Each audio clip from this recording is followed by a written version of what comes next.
I loved watching you play. You're a great swashbuckling, all-round cricketer. I watched you around the world, actually, playing for England.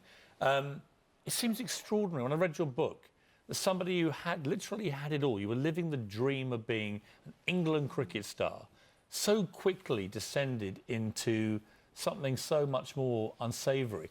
When you finished the book and you finished the last chapter, did you work out the answer to the key question, how on earth did this ever happen to me? Only in part. And the simple thing for me was decisions made earlier in life. When cricket was happening, when I was doing the thing I wanted to do, living the dream, as we call it, I made some choices that later on were going to come back to bite me. But why do you think? In my case, it was a lack of understanding, a lack of education. And when I talk about education, I'm not necessarily talking about the education that you have at school, understanding my environment, but also not paying attention to something that we all know. And it's that old thing. I'd heard it since I was a child. Sport isn't going to last forever. Let me take you back to December the 8th, 2008. That's when you came back into this country. You were walking through the airport. You were returning from St. Lucia. You were carrying a cricket bag. And inside were 5 tins of what apparently was pineapple juice. And when you were stopped, it was opened up and it was liquid cocaine. 4 kilograms of liquid cocaine. What brought that through the airport?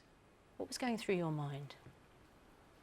I'm not 100% sure, but the word I would probably, the way I would describe it, is really just desperation. There's a moment when I'm stopped and it becomes very clear that I've been caught with liquid cocaine.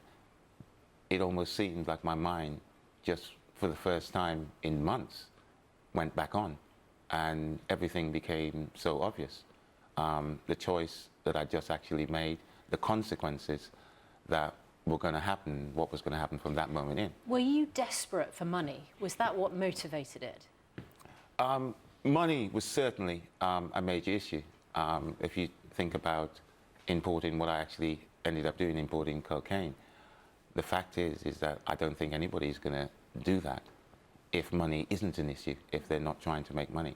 So the simple answer to that would be yes. It's part of the problem, Chris. I mean, cricket, unusually, and I've never really worked out why this should be, and you might be able to enlighten us, but it has one of the highest suicide rates of any sport in the world. And it's something connected, apparently, to the fact that cricketers spend so much time on the road. Everything is done for them.